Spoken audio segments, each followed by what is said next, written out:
باب نمبر 60 منکرین تقدیر کا بیان، یعنی تقدیر کا جو انکار کرنے والے ہیں ان کا بیان۔ پہلی بات تو تقدیر کیا چیز ہے؟ ہاں جی، تقدیر جو ہے وہ اللہ کا راز ہے۔ تقدیر اللہ تعالیٰ کا راز ہے اپنی مخلوقات کے بارے میں، جس کو صرف اللہ ہی جانتا ہے، اور اگر مخلوقات کو اس کا پتہ چلتا ہے تو اس کے واقع ہو جانے کے بعد۔ تقدیر اللہ کا وہ راز ہے جو اللہ کی مخلوقات میں اللہ ہی صرف جس کو جانتا ہے، اور بندوں کو مخلوقات کو اگر پتہ چلتا ہے تو کب؟ جب وہ چیز واقع ہو جاتی ہے۔ جب وہ چیز ہو جاتی ہے تو اس وقت ان کو پتہ چلتا ہے کہ اللہ کی تقدیر کیا تھی، اللہ تعالیٰ کیا کیا اس میں یعنی کہ حکمت تھی۔ تو یہ ہے جو تقدیر ہے، جو راز ہے اور اللہ کا سابقہ علم ہے۔ اور راز ہونے کا معنی کہ اللہ نے اس کا علم کسی کو نہیں دیا سوائے اس کی اپنی ذات کے۔ اور اسی طرح تقدیر جو ہے اس کی دو شکلیں ہیں، ایک سابقہ اللہ کے علم کے ساتھ جو اللہ نے لکھ دیا، مقدر کر دیا ہے، وہ بھی تقدیر ہے، اور دوسرا جب وہ چیز واقع ہو جاتی ہے، جب وہ چیز ہو رہی ہوتی ہے، اللہ کی مقدر شدہ جو سابقہ اللہ کی تقدیر ہے اس کے مطابق جب وہ چیز واقع ہوتی ہے تو یہ بھی اللہ کی تقدیر ہے۔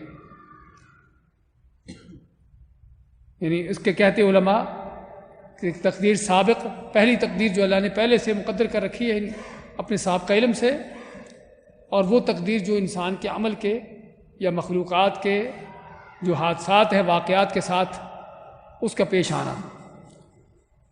اور تقدیر کے حوالے سے لوگوں کے 3 گروہ ہیں۔ تقدیر کے حوالے سے اللہ کی تقدیر کے بارے میں لوگوں کے 3 گروہ ہیں۔ ایک وہ گروہ ہے کہ جو سمجھتا ہے کہ جن کا عقیدہ ہے کہ انسان کا اپنا کوئی اختیار نہیں، اور ہر چیز اللہ ہی اس سے زبردستی کروا رہا ہے،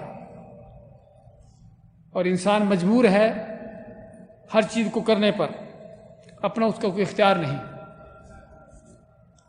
یعنی ان کے کہنے کا معنی کہ انسان کا اس دنیا کے اندر انسان کی وہی حیثیت ہے جو کسی تنکے کی ہے۔ ہوا اس کو جدھر بھی گھما دے، جدھر بھی اس کو کر دے، وہ تنکا ادھر ہو جاتا ہے۔ تنکے کا اپنا کوئی اختیار نہیں کہ وہ خود اپنے طور پر کسی طرف ہو جائے۔ تو یہ جس کو جبریہ کہتے ہیں، ان کا کیا نام ہے؟ جبریہ۔ جبریہ کس سے؟ جبر سے، اور جبر کے معنی زبردستی، جبر کے معنی زبردستی۔ اور یہ عقیدہ کیسا ہے؟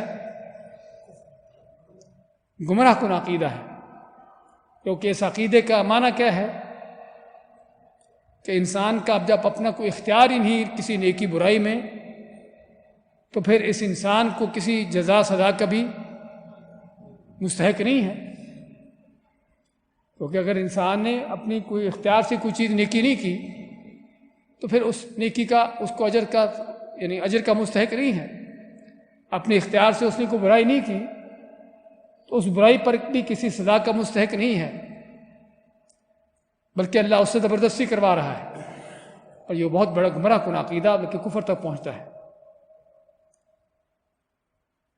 اور دوسرا اس کے مد مقابل دوسرا گروہ ہے جو کیا کہتا ہے کہ انسان جو چاہے کرتا ہے، اللہ تعالیٰ کے انسان کے اس کام کے اندر اللہ کا کوئی اختیار ہی نہیں، اللہ کی کوئی مشیت نہیں، اللہ کی کوئی مشیت نہیں، اللہ کا کوئی اختیار نہیں، اور انسان جو چاہے کرتا ہے۔ اور اس کو کہتے ہیں قدریہ۔ یعنی ان کے اس عقیدے کا معنی کیا ہے؟ ان کے اس عقیدے کا معنی یہ ہے کہ انسان مکمل طور پر با اختیار ہے، اور جو چاہتا کرتا ہے، اللہ تعالیٰ اس کے اختیارات میں، اس کے عمل میں کسی طرح کی دخل اندازی نہیں کر سکتا۔ اور کوئی شک نہیں کہ اس میں اللہ تعالیٰ کی قدرتوں کا انکار ہے، اللہ تعالیٰ کی حکمتوں کا انکار ہے، اور یہ بھی بہت گمراہ کن عقیدہ ہے جو کہتے ہیں کہ انسان ہی ہر چیز کر رہا ہے، اللہ کا اس میں کوئی کسی طرح کا دخل نہیں، کوئی اختیار نہیں۔ اور تیسرا عقیدہ جو اہل سنہ کا ہے، ان کا عقیدہ کیا ہے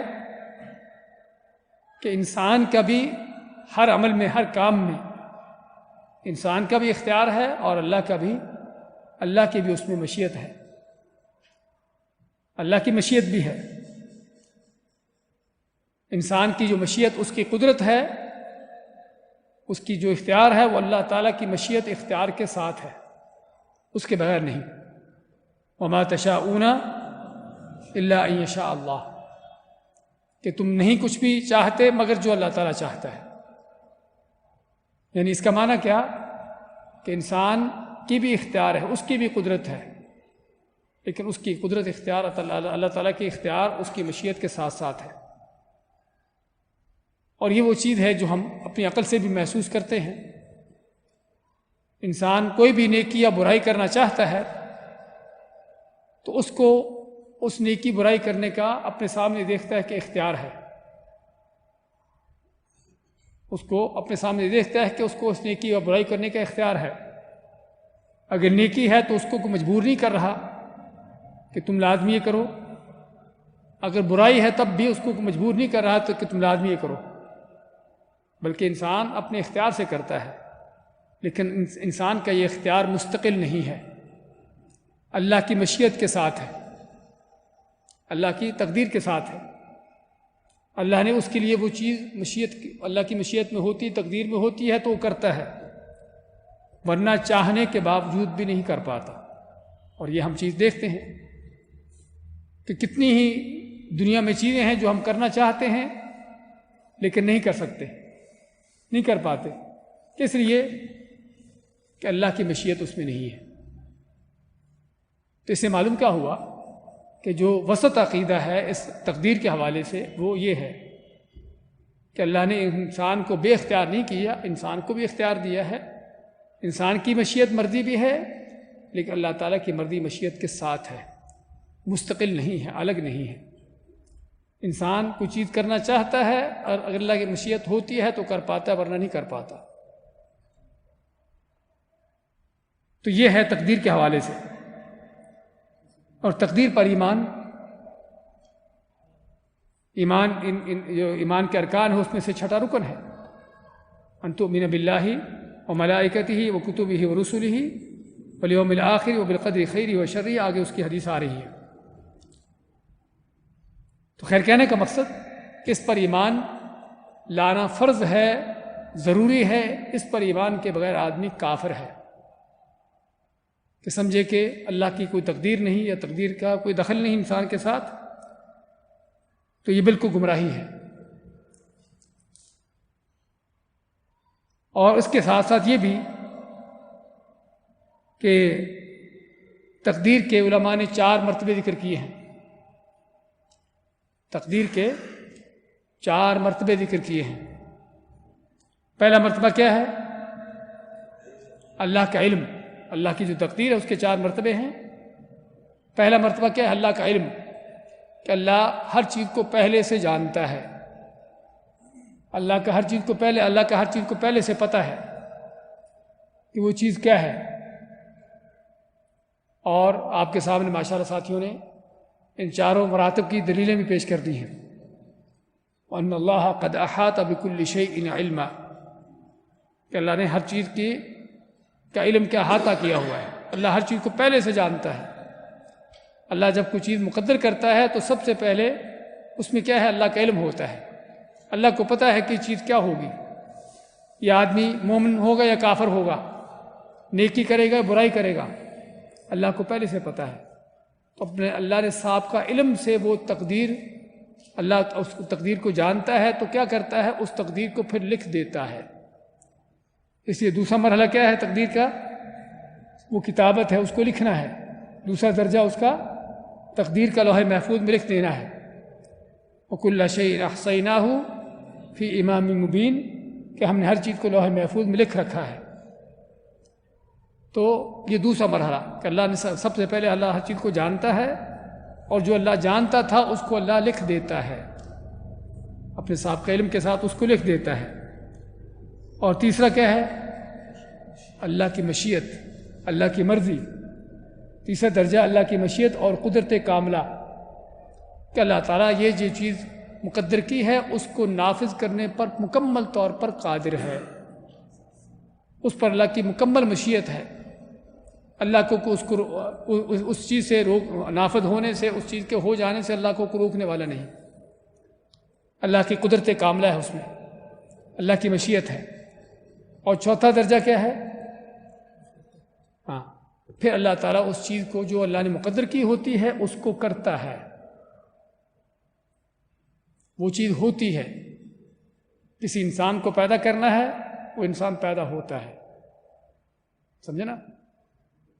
کوئی انسان نیکی یا برائی کرتا ہے، کوئی انسان اللہ کے اس تقدیر کے مطابق وہ چیز کرتا ہے۔ یہ کیا ہے؟ تخلیق۔ کہ تخلیق کے معنی پیدا ہونا، یعنی کوئی کام ہو یا کوئی چیز ہو، اس کا بننا، اس کا پیدا ہونا۔ واللہ خلقکم وما تعملون، اس کا مطلب یہ ہوا کہ ہم صرف خود ہی مخلوق نہیں ہیں بلکہ ہمارے اعمال بھی مخلوق ہیں، اللہ نے ان کو بھی پیدا کیا ہوا ہے۔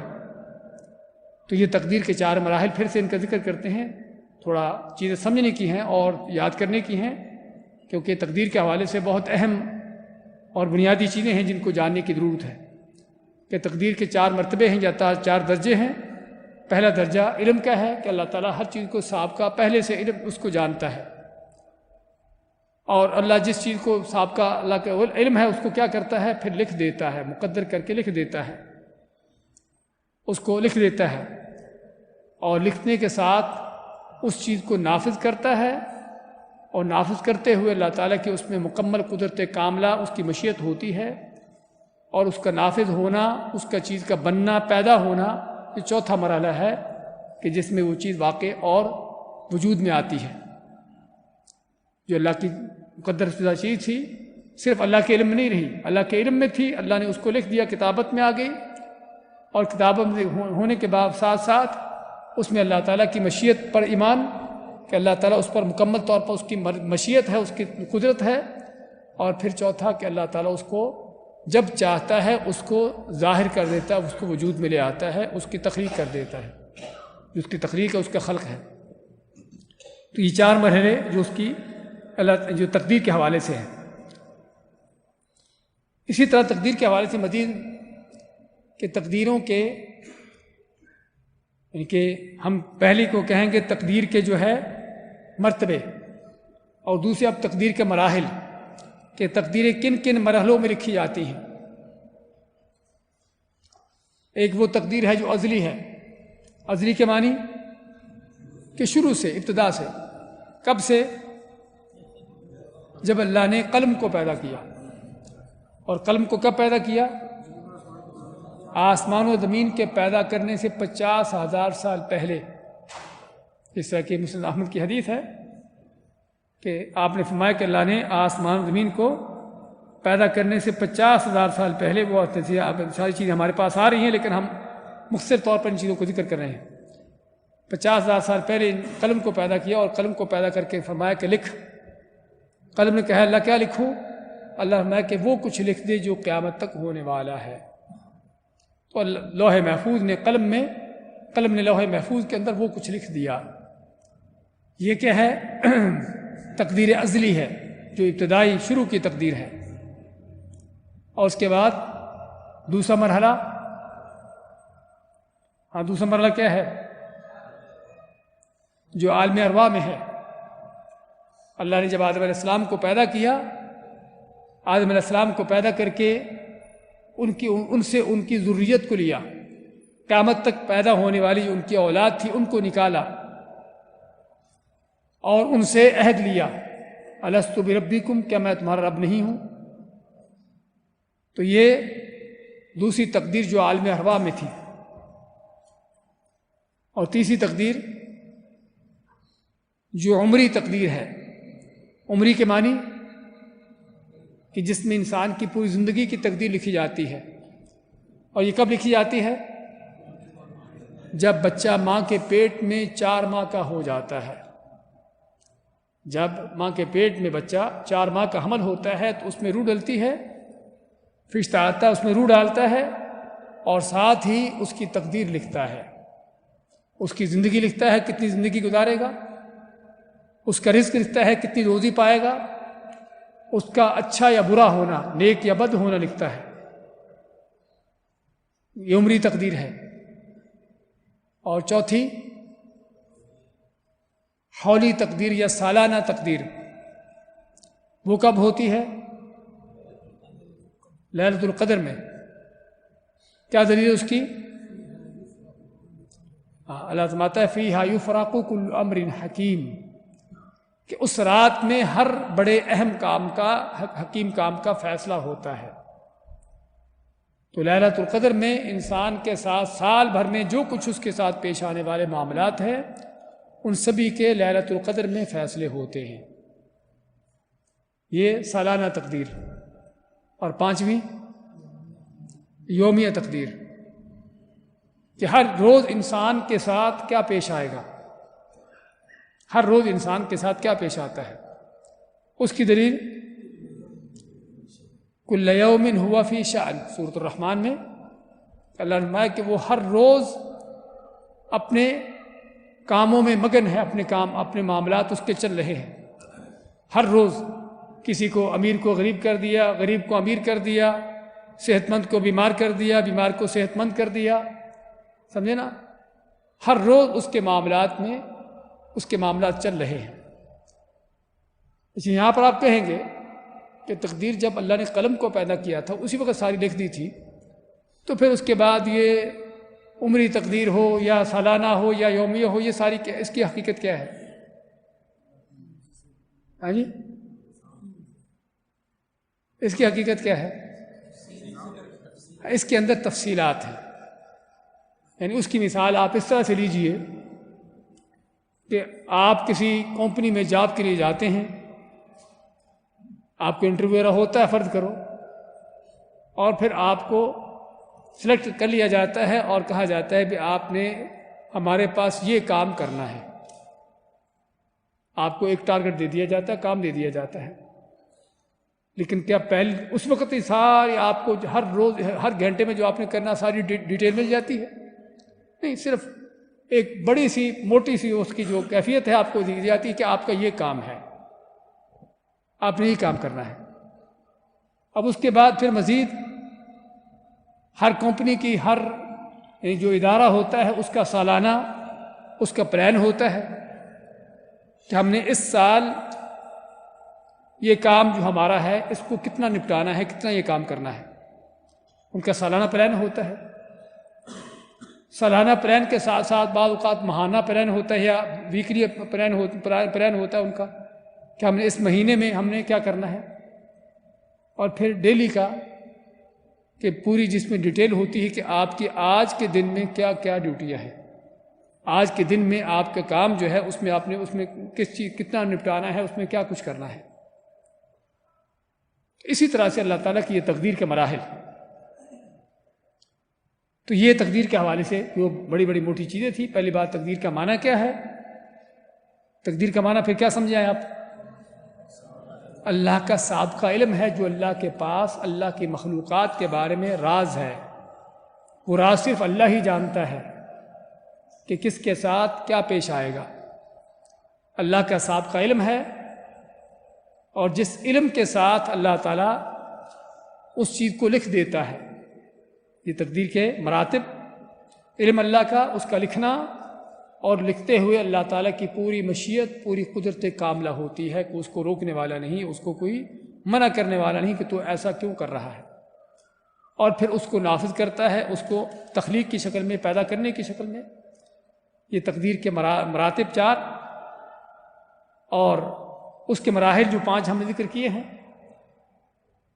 اور یہ بھی ہم نے ذکر کیا کہ تقدیر کے حوالے سے لوگوں کے 3 گروہ ہیں۔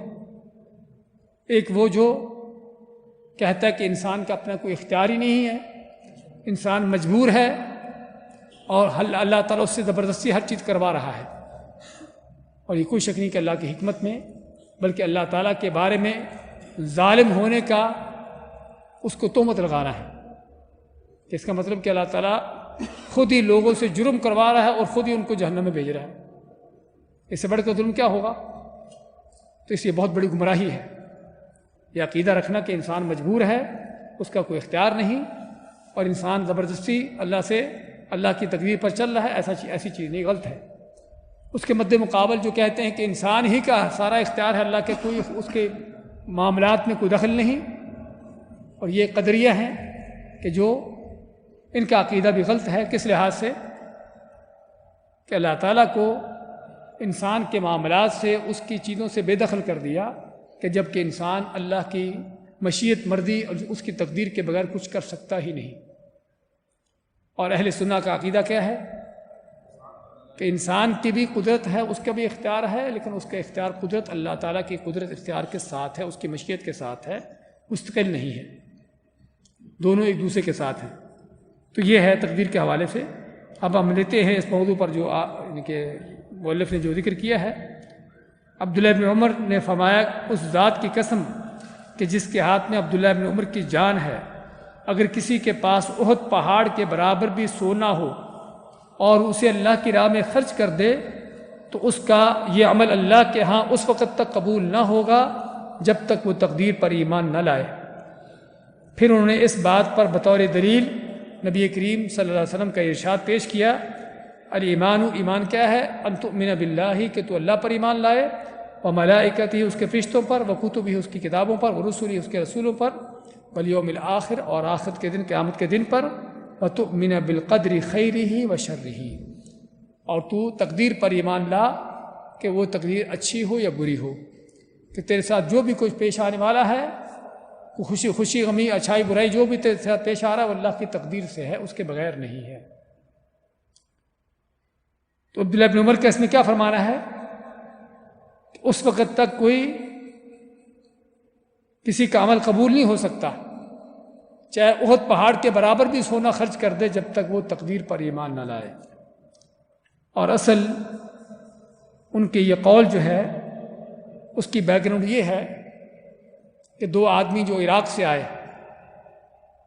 مکہ آئے حج کے موقع پر، اور ان کی کوشش تھی کہ ہمیں کسی صحابی سے ہماری ملاقات ہو جائے تاکہ ہم تقدیر کے بارے میں پوچھیں کہ یہ تقدیر کیا ہے، کیونکہ صحابہ اکرام کے اس زمانے میں تقدیر کا انکار کرنے والے اور اس کے مد مقابل یعنی کہ جو جبریہ قدریہ کا ہم ذکر کیا ہے، اس طرح کے فرقے ظاہر ہونا شروع ہو چکے تھے۔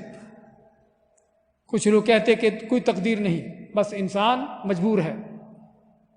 اس طرح کے گمراہ کن عقیدے ظاہر ہونا شروع ہو چکے تھے صحابہ کے اس دور میں۔ اور عبداللہ بن عمر کب فوت ہوئے؟ کسی کو یاد ہے کچھ؟ کیا یہ ان صحابہ میں سے ہیں جو جلدی فوت ہوئے یا لیٹ فوت ہوئے؟ لیٹ کتنا؟ ہاں جی، 72 ہجری کو، ہجری کے 72ویں سال، آپ صلی اللہ علیہ وسلم کی ہجرت کے 72ویں سال، یعنی آپ صلی اللہ علیہ وسلم کے فوت ہونے کے 62 سال بعد، 62 سال بعد آپ کے فوت ہونے کے عبداللہ بن عمر فوت ہوتے ہیں، یعنی لمبی زندگی پاتے ہیں۔ تو اس زمانے تک، اس وقت تک کافی گمراہ کن فرقے ظاہر ہو چکے تھے۔ خوارج کا ظہور تو کافی اس سے پہلے شروع ہو چکا تھا، اور خوارج کے علاوہ بھی یہ قدریہ جبریہ جس کا ہم ذکر کر رہے تھے، وہ بھی اس زمانے میں وجود میں آ چکے تھے، اس طرح کے گمراہ کن فرقے۔ اور ایسی لوگوں کے اندر باتیں پھیل رہی تھی کہ انسان مجبور ہے اور ہر چیز اسے زبردستی کروائی جا رہی ہے۔ تو یہ دو آدمی مکہ میں آئے اور ان کی ملاقات پھر عبداللہ بن عمر سے ہوئی۔ پھر انہیں ان سے پوچھا کہ اس طرح کی تقدیر کے بارے میں لوگ باتیں کرتے ہیں، تو آپ ہمیں اس کے بارے میں بتائیے کچھ۔ تو اس وقت ابن عمر نے فرمایا کہ اللہ کی ذات کی قسم جس کے ہاتھ میں عبداللہ بن عمر کی جان ہے، کہ اگر کسی کے پاس احد پہاڑ کے برابر بھی سونا ہو اور اللہ کی راہ میں خرچ کر دے تو اس کا اللہ تعالیٰ یہ عمل قبول نہ کرے گا جب تک وہ تقدیر پر ایمان نہ لائے گا۔ کس لیے؟ کیونکہ تقدیر پر ایمان کی بنیادی ارکان میں سے ہیں، ارکان ایمان میں سے ہیں، جس کو چھوڑ دینے سے، جس کا انکار کر دینے سے آدمی دین سے خارج ہے، اسلام سے خارج ہے۔ وہ صدقے خیرات جو بھی کرتا رہے، جو بھی عبادتیں کرتا رہے، اس کی ہر چیز بیکار ہے۔ ہندو اگر صدقے دیتا رہے قبول ہوں گے؟ کس لیے؟ کیونکہ کافر ہے۔ تو عبداللہ بن عمر کا فرمان کہ جو تقدیر کا انکار کرتا ہے وہ بھی ایسے ہی کافر ہے، وہ بھی کافر ہے۔ وہ جو صدقے خیرات کر دے، جو نیکیاں کر لے، اس کی کسی نیکی کا کوئی اعتبار نہیں، کوئی نیکی قبول نہیں۔ اور اس نے دلیل کے طور پر آپ صلی اللہ علیہ وسلم کی حدیث پیش کی جس میں ارکان ایمان کا ذکر ہے۔ ارکان ایمان کیا ہے؟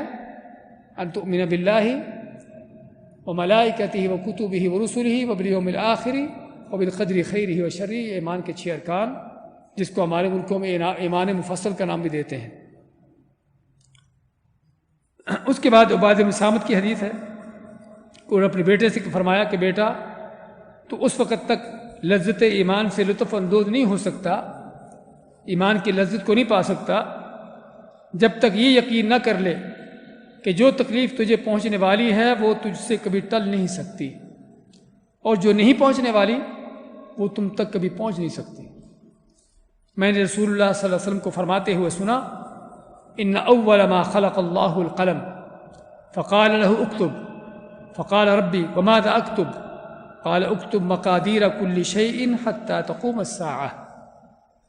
فرماتے عبادہ بن صامت اپنے بیٹے سے کہ تو ایمان کی لذت نہیں پا سکتا، ایمان کی لذت سے لطف اندوز نہیں ہو سکتا کہ جب تک تمہارا یہ یقین نہ ہو جائے کہ جو تجھے چیز مصیبت یا نقصان پہنچنا ہے وہ ٹل نہیں سکتا، اور جو نہیں پہنچنا وہ تمہیں آ نہیں سکتا۔ کس لیے؟ کہ ہر چیز جو ہو رہی ہے اللہ کی تقدیر سے ہے، اللہ کی تقدیر سے ہے۔ اللہ نے جو مقدر کیا وہی ہوگا، جو مقدر نہیں کیا وہ نہیں ہو سکتا کبھی بھی۔ اور یہ مقدر کب کیا ہے؟ فرماتے ہیں کہ آپ سے میں نے سنا کہ اللہ نے سب سے پہلے قلم کو پیدا کیا، اور قلم کو پیدا کر کے فرمایا کہ اکتب، لکھ۔ قلم نے کہا ربی اے میرے رب وماذا اکتب، میں کیا لکھوں؟ تو اللہ میں اکتب مقادیر کل شیء حتی تقوم الساعہ، کہ ہر چیز کی تقدیر لکھ دے قیامت تک ہونے تک، قیامت آنے تک جو بھی چیزیں ہیں ان کی ساری تقدیر لکھ دے۔ اب یہ کتنا بڑا لکھنا ہوگا، کس قدر یہ لکھائی لمبی چوڑی ہوگی، کس قدر اللہ کی مخلوقات ہیں۔ کب سے اللہ نے آسمان و زمین کو، مخلوقات کو پیدا کیا ہے، اور اس وقت سے لے کر یہ مخلوقات چلتی آ رہی ہیں، آ رہے ہیں، دنیا میں زندہ ہو رہے ہیں، فوت ہو رہے ہیں، جا رہے ہیں۔ ہر انسان کی نیکیاں، ہر انسان کی برائیاں، ہر مخلوق کے معاملات، صرف انسان ہی نہیں، ہر مخلوق۔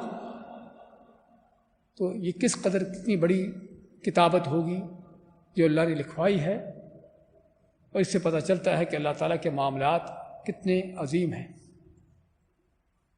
ہمیں تو ایک دن کا صرف اپنا ہی ریکارڈ لکھنا ہو کہ میں صبح اٹھنے سے لے کر رات سونے تک میں نے کیا کیا ہے، تو ہمیں کتنا ٹائم چاہیے، کتنے صفحے ہمیں چاہیے لکھنے کے لیے، سمجھے نا؟ صرف ایک دن کا، صرف اپنا ریکارڈ، اوروں کا نہیں۔ اللہ نے قلم سے ہر چیز لکھوا دی جو قیامت تک ہونے والی تھی، اور وہ بھی اس کو کہہ دیا کہ چل لکھ جو ہونے والا ہے، اور قلم نے اللہ کے حکم سے لکھنا شروع کر دیا۔ اس سے معلوم ہوتا ہے کہ اللہ کے کاموں کے اندر اور ہمارے کاموں کے اندر کتنا فرق ہے۔ ہمیں لکھنا ہو اس کے لیے قلم چاہیے، سیاہیاں چاہیے، اوراق چاہیے، اس کے لیے سوچ و فکر چاہیے کہ کیا لکھوں کیا نہ لکھوں، اس میں کیا کتنی غلطیاں بھی کر دیتے ہیں، سمجھے نا، اور کتنے ہمارا ٹائم لگتا ہے اس پر، کتنی محنتیں ہوتی ہیں۔ لیکن یہاں پر اللہ نے صرف قلم کو حکم دیا، لکھ دے، اس نے لکھ دیا۔ اسی سے پتہ چلتا ہے کہ اللہ کن عظمتوں کا مالک ہے۔ پھر ماتے ہیں عبادہ بن صامت بیٹے کو، بیٹا میں نے رسول اللہ صلی اللہ علیہ وسلم کو یہ فرماتے ہوئے سنا، من مات علی غیر ھذا فلیس منی، کہ جو اس عقیدے کے علاوہ کسی اور عقیدے پر مر جائے، تقدیر پر ایمان لائے بغیر مر جائے، سمجھے کہ میں جو چاہوں کر سکتا ہوں، اور جو اللہ نے نہیں بھی لکھا وہ بھی میں کر سکتا ہوں، جو اس عقیدے کے سوا اور کسی عقیدے پر مر جائے، تو آپ نے کیا فرمایا کہ لیس منی، اس کا مجھ سے کوئی تعلق نہیں ہے۔ یعنی آپ اپنے آپ کو اس سے بری قرار دیتے ہیں کہ جو تقدیر پر ایمان نہیں لاتا، جو تقدیر پر ایمان نہیں لاتا، آپ اپنے آپ کو اس سے بری قرار دیتے ہیں، اور یہ کوئی شک نہیں کہ یا تو کفر ہے، تقدیر پر سرے سے ایمان نہیں لاتا تو کفر ہے، اور اگر شک ہے تب بھی کفر ہے، اور اگر معاملہ یہ ہے کہ سمجھتا ہے کہ میں یہ چیز کر سکوں گا یا نہیں کر سکوں گا اپنی جہالت کی وجہ سے، تب بھی کبیرہ گناہوں میں سے ہے۔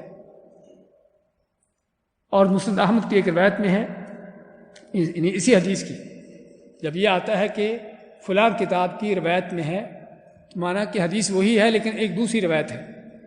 وہ کیا روایت ہے؟ ان اول ما خلق اللہ تعالی القلم، کہ اللہ نے سب سے پہلے قلم کو پیدا کیا، فقال له اکتب، اس کو کہا کہ لکھ دے، فجرا فی تلک الساعة ما هو کائن الی یوم القیامہ، تو اسی وقت قلم جو ہے قیامت تک جو کچھ ہونے والا ہے اس کو قلم نے لکھنا شروع کر دیا۔ اور لکھا کہاں پر؟ لوح محفوظ میں۔ لوح محفوظ میں قلم نے ہر چیز کو جو قیامت تک ہونے والی تھی اس کو لکھ دیا ہے۔ یہ ہے اللہ کی تقدیر، یہ ہے اللہ کی تقدیر جو اللہ کے صاحب کا علم کے ساتھ ہے اور لکھی ہوئی ہے، پوری مشیت کے ساتھ ہے، اور جب وہ پھر نافذ ہوتی ہے اللہ کی تخلیق اس میں آتی ہے۔ اور فرماتے ہیں، اور ابن وہب کی ایک روایت میں ہے، یعنی اب یہ دوسری کہ ابن وہب کون ہیں؟ صحابی ہیں تابعی ہیں؟ ابن وہب تابعی ہیں، پہلے جن کا نام پڑا تھا عبادہ بن صامت، یہ صحابی ہیں رسول اکرم صلی اللہ علیہ وسلم کے۔ ابن وہب تابعی ہیں، ان کی روایت میں ہے کہ رسول اللہ صلی اللہ علیہ وسلم نے فرمایا فَمَن لَّمْ يُؤْمِن بِالْقَدَرِ خَيْرِهِ وَشَرِّهِ أَحْرَقَهُ اللَّهُ بِالنَّارِ، کہ جس نے رسول اللہ صلی اللہ علیہ وسلم کے آپ نے فرمایا کہ جس نے اللہ کی تقدیر پر ایمان نہ لایا، اللہ کی اچھی بری تقدیر پر جو ایمان نہ لایا، اللہ اس کے ساتھ کیا کرتا ہے؟ احرقہ اللہ بالنار، اللہ اس کو آگ سے جلاتا ہے، جہنم میں جلاتا ہے۔ لیکن ابن وہب تابعی ہیں اور روایت کس سے کر رہے ہیں؟ رسول اللہ صلی اللہ علیہ وسلم سے۔ اس کو حدیث کے علم میں کیا کہا جاتا ہے؟ مرسل۔ مرسل کے معنی کہ وہ چیز جو تابعی اللہ کے نبی سے روایت کرتا ہے، وہ چیز جو تابعی اللہ کے نبی صلی اللہ علیہ وسلم سے روایت کرتا ہے اس کو مرسل کہا جاتا ہے۔ اور مرسل اصل یہ ہے کہ وہ ضعیف ہوتی ہے، اصل یہ کہ ضعیف ہے، الا یہ کہ اگر اس کی تائید اور حدیثوں سے مل جائے، اس کی تقویت ہو جائے دوسری روایتوں سے، دوسری حدیثوں سے، تو پھر قابل قبول ہوگی، ورنہ اصل یہ کہ ضعیف ہے۔ ابن الدیلمی سے روایت ہے، کہتے ہیں کہ میں ابی بن کعب کی خدمت میں حاضر ہوا اور میں نے کہا میرے دل میں تقدیر کے بارے میں کچھ شبہات ہیں، آپ کوئی حدیث بیان فرمائیں تاکہ اللہ تعالیٰ میرے دل سے ان شبہات کو ختم کر دے۔ تو ابی بن کعب نے فرمایا لو انفقت مثل احد ذهبا ما قبله اللہ منک حتی تؤمن بالقدر۔ تو ابی بن کعب نے بھی وہی بات کی جو عبداللہ بن عمر نے کی تھی۔ عبداللہ بن عمر نے کیا کہا تھا کہ اگر تم احد پہاڑ کے برابر بھی سونا خرچ کر دو تو اللہ قبول نہیں کرے گا جب تک تم تقدیر پر ایمان نہ لاؤ گے۔ تو ابی بن کعب بھی یہی کہا، اور ابی بن کعب کون ہے؟ علماء صحابہ میں سے ہیں، قراء صحابہ میں سے ہیں، یعنی کہ وہ عام صحابی نہیں ہے کہ جس کو کوئی زیادہ علم نہ ہو، یہ عالم صحابہ میں سے ہیں۔ تو فرماتے ہیں لو انفقت مثل احد ذهبا، کہ اگر تم احد پہاڑ کے برابر بھی سونا خرچ کر دو، ما قبلہ اللہ منک، اللہ تجھ سے وہ قبول نہ کرے گا، حتی تؤمن بالقدر، یہاں تک کہ تو تقدیر پر ایمان لائے، وتعلم ما اصابک لم یکن لیخطئک، اور تجھے اس بات کا یقین ہو کہ جو چیز تمہیں پہنچی ہے وہ تجھ سے کبھی چھوٹنے والی نہ تھی، کوئی مصیبت ہو یا کوئی نعمت ہو، جو چیز تم کو پہنچی ہے وہ تم سے کبھی چھوٹنے والی نہیں تھی۔ وما اخطاک، اور جو تجھ سے چھوٹ گئی ہے، لم یکن لیصیبک، وہ تجھے پہنچنے والی نہ تھی، ولو مت علی غیر ھذا لکنت من اہل النار۔ کیا فرماتے ہیں ابی بن کعب کہ اگر اس عقیدے کے علاوہ کسی اور عقیدے پر تو مر گیا تو جہنم میں سے ہوگا، جہنمی میں سے ہوگا، جہنم میں ہوگا۔ یعنی پہلے عبادہ بن صامت نے اس طرح کی بات کی، یا ابن وہب نے، عبداللہ ابن وہب ان کا نام ہے، ابن وہب کا نام اصل عبداللہ ابن وہب ہے، پہلے انہوں نے یہ بات کی، اور ان کی اس بات کی تائید کس سے ہوتی ہے؟ ابی بن کعب اس صحابی کی اس روایت سے، ان کی بات سے۔ اور اس سے معلوم ہوا کہ ابن وہب اگرچہ تابعی ہیں لیکن صحابہ کے اقوال سے ان کی تائید ہو رہی ہے ان کی قول کی، ایک چیز۔ دوسری چیز کہ صحابی کے قول بھی کیا یہاں پر معتبر ہے؟ کیا خیال ہے؟ اگر یہ قول صحیح سند سے ہمیں ثابت ہو جاتا ہے کہ واقعی ہی ابی بن کعب نے ایسے فرمایا تھا، تو ابی بن کعب کی یہ بات دلیل ہے کیا؟ ہاں جی، دلیل کیسے دلیل ہے؟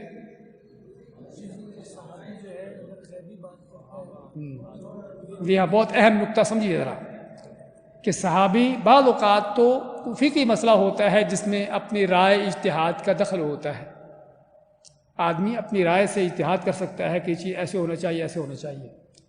بعض اوقات وہ غیبی مسئلہ ہوتا ہے، عقیدے کا مسئلہ خاص طور پر جس طرح یہاں پر ہے، تو اب ناممکن ہے کہ صحابی اس طرح کی بات اپنی طرف سے کرے۔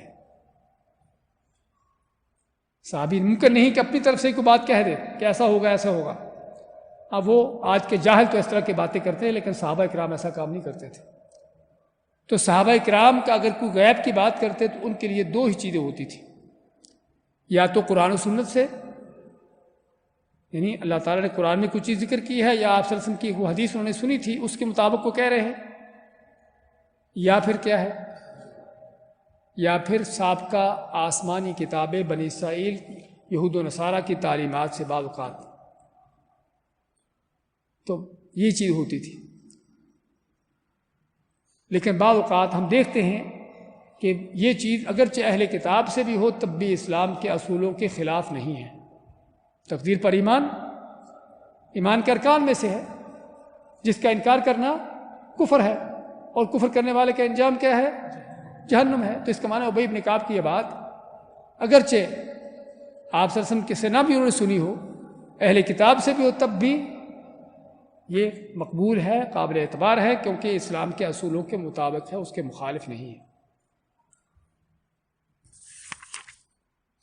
ابن دالمی کہتے ہیں کہ میں اس کے بعد، یعنی پہلے تو انہوں نے ابی بن کعب سے یہ بات سنی نا، ابن دالمی جنہوں نے ابی بن کعب سے یہ پوچھا تھا، کہتے ہیں میں اس کے بعد عبداللہ بن مسعود، حذیفہ بن الیمان اور زید بن ثابت رضی اللہ عنہ کے پاس گیا اور ان کو اپنے شبہات سے آگاہ کیا، تو انہوں نے بھی نبی کریم صلی اللہ علیہ وسلم کی یہی حدیث سنائی۔ اس کا مطلب کہ ابی بن کعب اکیلے نہیں ہیں، ابن دالمی کہہ رہے ہیں کہ اسی طرح کی حدیث ان صحابہ نے بھی روایت کر دی، اور اس سے تقویت مل گئی اور پتہ چل گیا کہ یہ واقعی اللہ کے نبی صلی اللہ علیہ وسلم کی بات ہے، ابی بن کعب کی بات نہیں ہے، اور نہ ہی انہوں نے اسرائیلی روایتوں سے لی ہے۔ تو خیر کہنے کا مقصد کہ یہ ساری چیزیں عبداللہ بن عمر کا قول ہے سب سے پہلے، اس کے بعد عبادہ بن صامت کا اپنے بیٹے کو وصیت کرنا، اور پھر اس کے بعد جو ہے ابن وہب کی روایت، ان کا کہنا کہ جو تقدیر پر ایمان نہیں لاتا اللہ اس کو جہنم میں آگ سے جلائے گا۔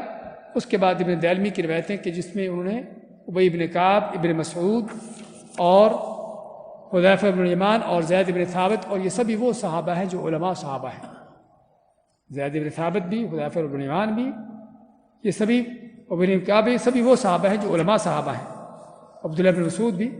تو ان سے جو انہوں نے روایت کی ہے کہ تقدیر پر ایمان کس قدر ضروری ہے، کس پر ایمان کے بغیر آدمی مسلمان نہیں ہے، مومن نہیں ہے، بلکہ دین سے خارج ہے۔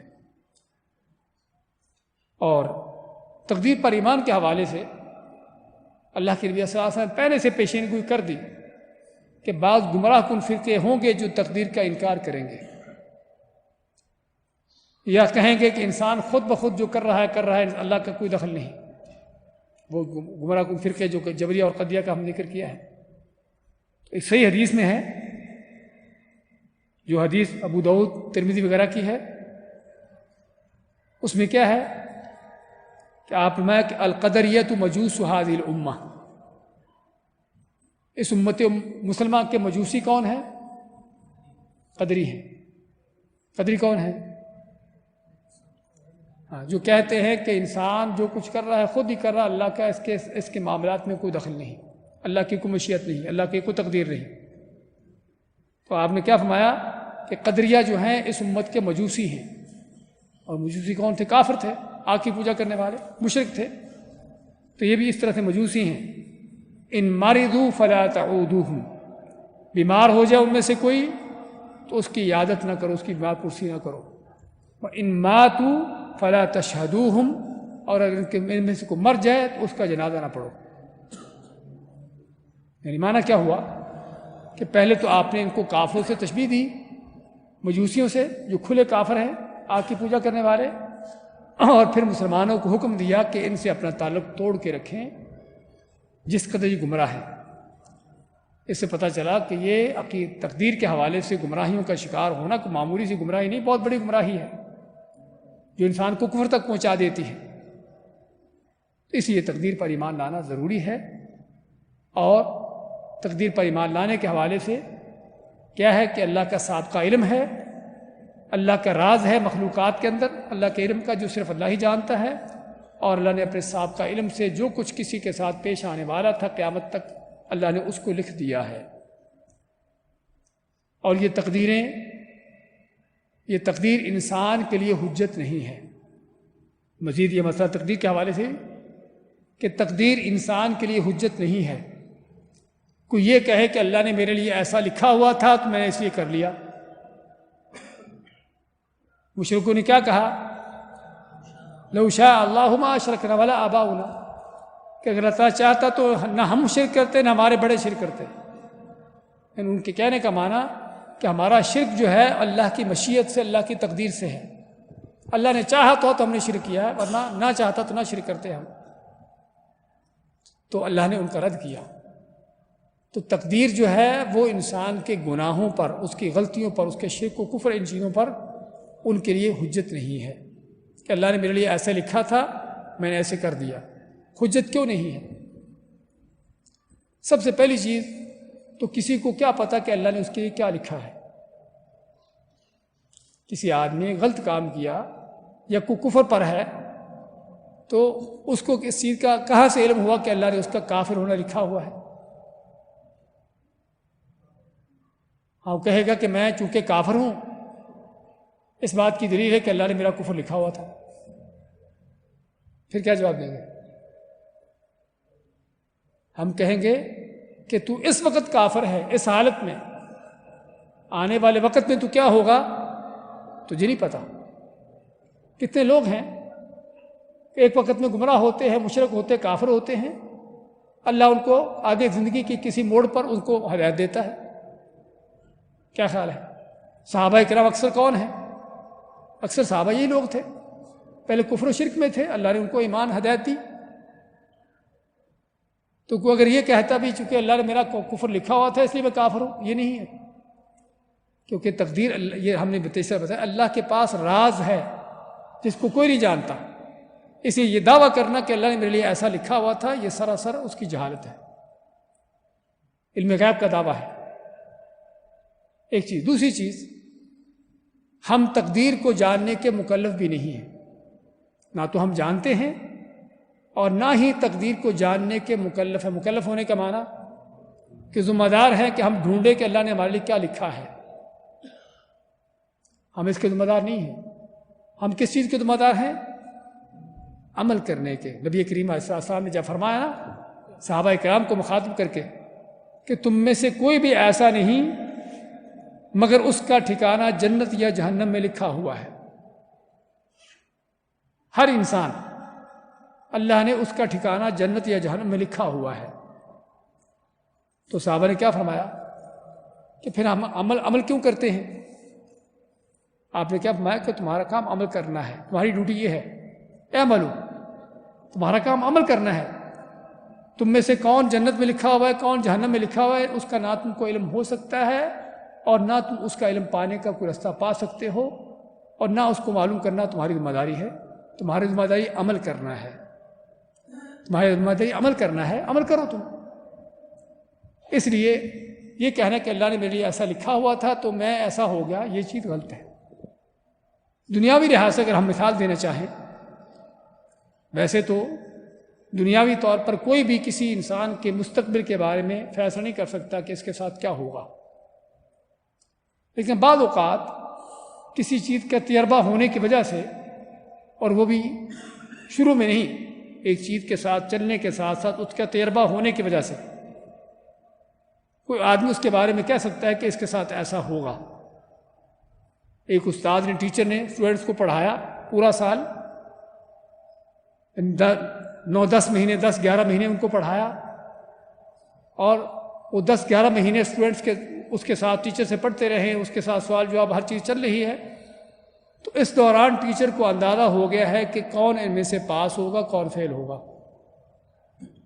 اندازہ ہوگا، یہ نہیں کہ اس کو پتہ چل گیا ہے، صرف ایک اندازہ ہوگا کہ کون پاس ہوگا، کون فیل ہوگا۔ اب اگر ٹیچر امتحان سے پہلے کسی اسٹوڈنٹ کے بارے میں جو نل اسٹوڈنٹ تھا، بیکار تھا، اس کے بارے میں اس ٹیچر نے کہہ دیا کہ یہ پاس نہیں ہوگا، یہ فیل ہو جائے گا، تو کیا جب وہ اسٹوڈنٹ فیل ہو جاتا ہے واقعی، تو وہ ٹیچر کے گربان آ کے پکڑتے ہیں اس کے ماں باپ کہ تو نے کہا تھا کہ ہمارا بیٹا فیل ہوگا تو اس لیے فیل ہو گیا؟ کیا خیال ہے؟ کبھی کسی نے ایسا کیا ہے؟ اگر کسی نے کیا بھی ہوگا تو وہ جاہل آدمی نے کیا ہوگا، عقل رکھنے والا ایسا کام نہیں کرے گا۔ اس کے ماں باپ جانتے ہیں کہ ہمارا بیٹا خود بیکار ہے، نل ہے، ٹیچر نے اس کو بیکار دے کر کیا دیا کہ پاس ہی ہوا، یعنی کہ ٹیچر نے کہا تھا کہ فیل ہوگا اس لیے فیل ہوا ہے۔ تو ہم یہاں پر، میں بات سمجھانے یہ چاہتا ہوں کہ ہم یہاں پر ٹیچر کے کہہ دینے کو دلیل حجت نہیں بناتے کہ ٹیچر نے کہا تھا کہ فیل ہوگا اس لیے فیل ہوا ہے، تو پھر اللہ تعالیٰ کی تقدیر کو کیسے حجت بناتے ہیں؟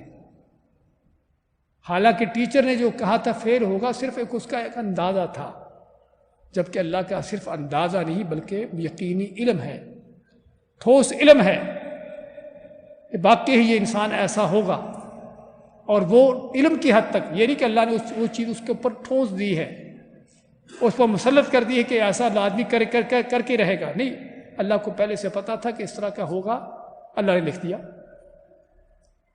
اس لیے بات کر رہے تھے کہ تقدیر کو کبھی بھی اپنے غلط اعمال پر، اپنے گناہوں پر، ان چیزوں پر حجت نہیں بنا سکتے، جس طرح کہ ہر زمانے کے جاہل اس طرح کے یہ کام کرتے رہے کہ ہم نے جو کفر کیا ہے، جو شرک کیا ہے، جو گناہ کیا ہے، اللہ کی تقدیر سے تھا۔ ایسا نہیں۔ پہلی بات تو انسان کو پتہ نہیں کہ اللہ نے تقدیر میں کیا لکھا ہے، دوسری بات انسان کا فرض ہے کہ نیکی کرے، برائی سے رکے اور عمل کرے، اور تیسرا اللہ نے جو لکھا بھی ہے وہ اس لیے لکھا ہے کہ اللہ کو پہلے سے پتہ تھا کہ یہ چیز ایسا، یہ شخص ایسا ہوگا، یعنی کہ اللہ نے لکھا ہے تو اس لیے ایسا ہو گیا۔ دیکھیے ذرا بچا تو بات کو سمجھنے کے لیے، یعنی کہ اللہ نے لکھ دیا تھا اس لیے وہ ایسا ہو گیا، نہیں، وہ ایسا تھا پہلے سے اللہ کے علم میں، اللہ نے لکھ دیا اس لیے وہ ایسا تھا، پہلے سے اللہ کے علم میں تھا کہ یہ کافر ہوگا، ایمان نہیں لائے گا، پہلے سے اللہ کے علم میں تھا، اس لیے اللہ نے لکھ دیا کہ کافر رہے گا۔ اس میں اور فرق اس میں، اگر کوئی یہ کہے کہ نہیں اللہ نے لکھا تھا کافر ہونا اس لیے وہ کافر ہو گیا، اس کا معنی یہ ہوا کہ اصل کافر نہیں تھا، وہ اصل میں وہ کافر نہیں تھا لیکن اللہ کے لکھنے کی وجہ سے کافر ہو گیا۔ بات یہ نہیں ہے، بات اس کے الٹ ہے۔ وہ کیا ہے؟ اللہ کو پہلے سے پتا تھا کہ کافر ہوگا، اس لیے اللہ نے وہ اس کی یہ چیز لکھ دی ہے۔ اس لیے تقدیر کے حوالے سے حقیقت میں بہت سے شبہات ہیں لوگوں کے، اور شیطان خاص طور پر طرح طرح کے اس طرح کے شبہات پیدا بھی کرتا ہے انسان کو گمراہ کرنے کے لیے۔